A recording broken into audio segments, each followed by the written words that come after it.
So the ICICI Rubyx Credit Card, it definitely makes a splash with some big promises. But you know the question, does it actually deliver? Let's peel back the curtain and see what's really going on with those flashing perks. Okay, first up, the one that catches everyone's eye, free airport lounge access. I mean, who doesn't love that little touch of luxury that makes traveling feel, well, just a bit better, right? And then there's the lifestyle hook. Buy one, get one free on movie tickets. Super simple, but yeah, it's pretty hard to ignore. And they wrap it all up in this premium dual card package. You often get both an Amex and a MasterCard. Now, that's not something you see every day, and it's definitely designed to make the whole thing feel a bit more exclusive. But here's the million-dollar question we're really digging into in this explainer. With all these shiny benefits, is this card actually a smart move for your wallet, especially now in 2026? Or are there, better fish in the sea? Let's break it all down. All right, first things first, we got to figure out where this card even fits in the grand scheme of things. It's really planted in what we call the mid-premium category. So think of it like this. It's a solid step up from those basic, no-frills starter cards, but it's not playing in the same league as those super exclusive, heavy-hitting premium cards with the massive fees. So what does that mid-tier profile actually mean in practice? Well, you're looking at an annual fee of about 3,000 rupees plus GST. You get that unique dual card setup we talked about with a MasterCard and an Amex. And it's pretty clear who they're going after: urban professionals, people with a steady income who spend a moderate but consistent amount each month. Okay, so now that we know who this card is for, let's get to the fun part, the lifestyle benefits. Because let's be real, this is the main event. This is the stuff that makes people stop and even consider getting the Rubynex in the first place.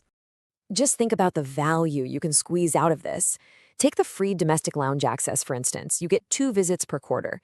If you fly just a few times a year, you could easily save anywhere from 3 to maybe even 6,000 rupees. Right there, that one benefit, it can pretty much wipe out the entire annual fee on its own. But it's not just about the travel.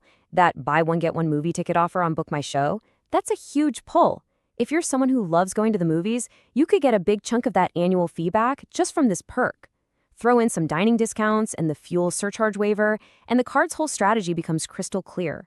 See, this isn't built for the hardcore points hoarder. Nope. This card is designed from the ground up for someone who wants those immediate, tangible lifestyle perks. All right, so the lifestyle perks, they're definitely strong, no doubt about it. But what about the rewards you get on your actual day-to-day spending? This is where we have to pull out the calculator and take a much closer look.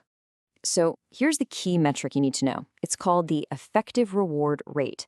Basically, it's the actual real-world value you get back from the points you earn. With the Rubydex, that rate usually ends up somewhere between 0.5% and 1%. And honestly, by 2026 standards, that's just average. It's not terrible, but it's definitely not winning any awards for being super generous. And that really brings us to the core of it, doesn't it? The card's real power. It's not the reward points. It's the whole ecosystem they've built around it. It's that combo of lounge access, plus the movie perks, plus the trust and reliability of the ICICI brand. It really is about the total package deal. Okay, now for the part every smart cardholder needs to pay attention to. What's the real cost of having this card in your wallet?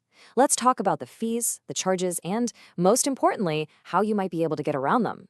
The math here is actually pretty straightforward. You can usually get that annual fee waived if you spend about 3 lakh rupees in a year. So if you're hitting that spending target and you're actually using the perks, this card basically pays for itself. Easy. But on the flip side, if your spending is on the lower side or you're just a beginner, then yeah, this card could end up costing you more than you get out of it. And here, this is a big one, a huge red flag for a certain type of user. The Forex markup fee is around 3.5%. I mean, just look at this chart. That is way higher than what you'd get with cards that are actually built for travel, which are often under 2%. So let me be super clear. If you travel internationally a lot, or you're always shopping on foreign websites, this is absolutely not the card for you. Period. So we've looked at the perks, we've done the math on the points, and we've talked about the costs. It's time for the final verdict. Let's boil it all down to the most important question. Who should actually get this card? Okay, this card is probably for you if you find yourself nodding along to this list. 1. You travel within the country, say 2 to 4 times a year. 2. You're a movie buff who's always on BookMyShow. 3. you're a salaried professional, maybe earning in that 8 to 15 lakh range.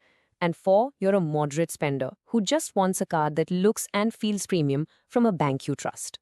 But on the other hand, you should probably give this one a miss if your number one goal is just maximizing every last drop of cash back, or if you're that person who spends a lot overseas, or if you're just starting out and don't spend much. And finally, if you're being honest with yourself and you know you're not really going to use those lounge or movie perks, then a simple lifetime free cashback card is probably a much, much smarter choice for you. So it all comes down to this one last question for you to think about. What's your style? Are you the type of person who wants to squeeze every last rupee of value out of your spending with a pure cashback card? Or are you someone who values those immediate lifestyle experiences, even if you know it's not the absolute best deal on paper? The right card for you really depends on your answer to that question.